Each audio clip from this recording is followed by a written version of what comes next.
आज हमारी शिक्षा प्रणाली, खासकर निजी शिक्षा प्रणाली इतनी मजबूत हो गई है कि निरा गांव में, निरा देहात में बसें जा रही है, छोटी बड़ी गाड़ियां जा रही है और बच्चों को शिक्षित बनाने के लिए उठाकर विद्यालयों तक ला रही है और बच्चे बड़े शौक़ से जाते हैं पढ़ने के लिए। माता पिता बड़े ही गर्व से उन्हें प्राइवेट स्कूलों में भेजते हैं पढ़ने के लिए कि मेरा बेटा पढ़कर एक दिन डॉक्टर बनेगा, इंजीनियर बनेगा, प्रोफेसर बनेगा, वकील बनेगा, जज बनेगा, कलेक्टर बनेगा, एसपी बनेगा, डीएसपी बनेगा, आईजी बनेगा, डीआईजी बनेगा, पता नहीं क्या क्या बनेगा। अच्छी बात है, ऐसी सोच होनी ही चाहिए। लेकिन काश इसी तरह से हर ग्रामीण स्तरों पर दीक्षालय भी खुला हुआ होता, जहाँ नैतिकता, चरित्र, संस्कार, संस्कृति, जीवन जीने की कला का ज्ञान दिया जाता, संस्कार दिया जाता, दीक्षा दी जाती, तो कितना ही कल्याणकर संसार बन जाता, कितना ही सुखमय, शांतिमय, आनंदमय दुनिया बस जाती।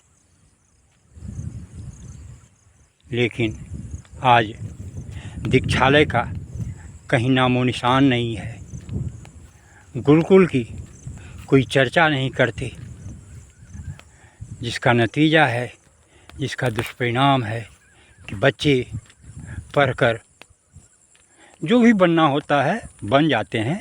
अच्छी बात है, बनना ही चाहिए, कुछ तो समाज सेवा इस बहाने भी होता है, लेकिन पूर्ण समाज सेवा करके स्वयं आनंदित होने का कोई उपाय नहीं सूझता है, कोई उपाय नहीं बनाया जा रहा है समाज में।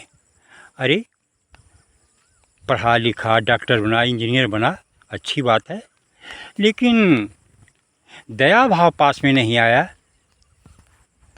श्रद्धा भाव नहीं आया, देशभक्ति क्या है इसको समझते हुए भी न समझ सके, न कर सके देशभक्ति का भाव प्रस्तुत समाज में, तो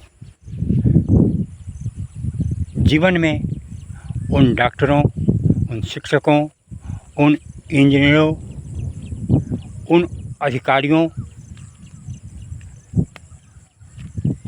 के अंदर अशांति बढ़ती है। रुपये बढ़ते हैं, साथ साथ अशांति भी बढ़ती है। कारण दीक्षालय का अभाव, संस्कार और संस्कृति की चर्चा नगण्य, लोग जानते हुए भी इस मामले में बहाने बनाते हैं, सोए हुए हैं, इस पर कोई चिंता नहीं है। और इसी के कारण आज समाज में हर प्रकार के मधुमेह भाव समाप्त हो गए हैं, जिसका नतीजा है कि भौतिक सुखों का अभाव नहीं है, पर आध्यात्मिक ज्ञान के अभाव में आंतरिक सुख, आध्यात्मिक सुख नहीं मिल पाता है। लोग आजीवन अशांत रह जाते हैं।